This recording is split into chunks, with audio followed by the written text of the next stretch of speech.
నెల్లూరు జిల్లాలోని తెలుగు ప్రజలకు సంక్రాంతి ఒక ముఖ్యమైన పండుగ అని రాష్ట్ర ప్రభుత్వ సలహాదారుడు మాజీ డిఆర్డీఏ చైర్మన్ సతీష్ రెడ్డి అన్నారు. భారతదేశమంతటా సంక్రాంతి పండుగను వివిధ పేర్లతో జరుపుకుంటారన్నారు. నగరంలోని శివాజీ సెంటర్ వద్ద జిల్లా బీజేపీ అధ్యక్షుడు వంశీధర్ రెడ్డి సురేందర్ రెడ్డి ఆధ్వర్యంలో నిర్వహించిన భోగి పండుగ సంబరాల్లో సతీష్ రెడ్డి పాల్గొన్నారు. తెలుగు రాష్ట్రాల్లో భోగి, సంక్రాంతి, కనుమలను పెద్ద పండుగలుగా జరుపుకుంటారని చెప్పారు. ఇక సంవత్సరంలో వచ్చే అన్ని పండుగలలో భోగి, సంక్రాంతి, కనుమలకు ప్రత్యేక ప్రాధాన్యం ఉందని చెప్పారు. మకర సంక్రాంతితో ఉత్తరాయణ కాలం ప్రారంభమవుతుందని, ఇది శుభకరమైన రోజుల ఆరంభంగా భావిస్తారని సతీష్ రెడ్డి తెలిపారు. నెల్లూరు జిల్లాలోని తెలుగు ప్రజలకు సంక్రాంతి ఒక ముఖ్యమైన పండుగ అని రాష్ట్ర ప్రభుత్వ సలహాదారుడు మాజీ డిఆర్డీఏ చైర్మన్ సతీష్ రెడ్డి అన్నారు.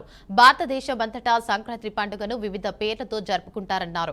నగరంలోని శివాజీ సెంటర్ వద్ద జిల్లా బీజేపీ అధ్యక్షుడు వంశీధర్ రెడ్డి సురేందర్ రెడ్డి ఆధ్వర్యంలో నిర్వహించిన భోగి పండుగ సంబరాల్లో సతీష్ రెడ్డి పాల్గొన్నారు. తెలుగు రాష్ట్రాల్లో భోగి, సంక్రాంతి, కనుమలను పెద్ద పండుగలుగా జరుపుకుంటారని చెప్పారు.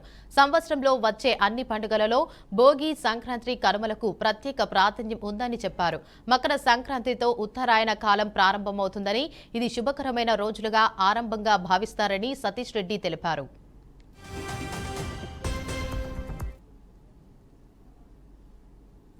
ఈ సంక్రాంతిని జరుపుకుంటారు. మనం ఇక్కడ తెలుగు రాష్ట్రాల్లో దాన్ని పెద్ద పండగ అని కూడా అంటాం. అందుకే వచ్చినటువంటి అన్ని పండగల్లో కల్లా ముఖ్యమైనటువంటి పండగ భోగి, సంక్రాంతి, కనుమ అనేటువంటి 3 రోజులుగా మనం దీన్ని జరుపుకునేటువంటి పండగ. ముఖ్యంగా మకర సంక్రమణం, ఉత్తరాయణం ప్రారంభమయ్యేటువంటి కాలం, ఒక మంచి శుభకాలం మొదలయ్యేటువంటి సమయం.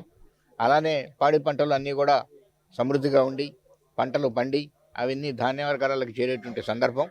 అందరూ సుఖ సంతోషాలతో ఈ కార్యక్రమం జరుపుకుంటారు. ముఖ్యంగా భోగి పండుగ, భోగి మంటలు వేసి తర్వాత భోగి పళ్ళు పోసి ఈ భోగి పండుగను జరుపుకోవటం అనేటువంటి ఆనవాయితీ. అలానే రకరకాల ఇంట్లో ఉన్నటువంటి వస్తువులను కూడా ఈ భోగి మంటల్లో వేసి ఇంటిని శుభ్రం చేసుకునేటువంటి కార్యక్రమం కూడా. ఇది పల్లెలకు సంబంధించినటువంటి పండగ. పట్టణాల్లో ఉండేటువంటి వాళ్ళందరూ కూడా పల్లెలకు వెళ్ళి అక్కడ జరుపుకోవటం.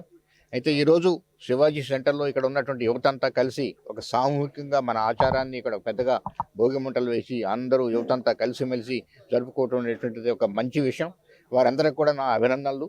అలానే ప్రతి ఒక్కరు కూడా సంక్రాంతి శుభాకాంక్షలు తెలియజేస్తున్నాను. వారందరూ కూడా గ్రామాలకు వెళ్ళి ఈ పండుగని పెద్ద ఎత్తున జరుపుకొని, అలానే పెద్దలకు కూడా వాళ్ళ ఆత్మకు శాంతి కలిగించేందుకు పూజలు చేసి వారికి బట్టలు పెట్టుకొని ఆత్మకు శాంతి చేకూర్చాలని కోరుకుంటూ, ప్రజలందరూ సుఖ సంతోషాలతో సంక్రాంతి సద్భరంగా ఉండాలని చెప్పి కోరుకుంటూ వారికి నా శుభాకాంక్షలు తెలియజేస్తున్నాను. భారతదేశం అంతా కూడా రకరకాల పేర్లతో ఈ సంక్రాంతిని జరుపుకుంటారు.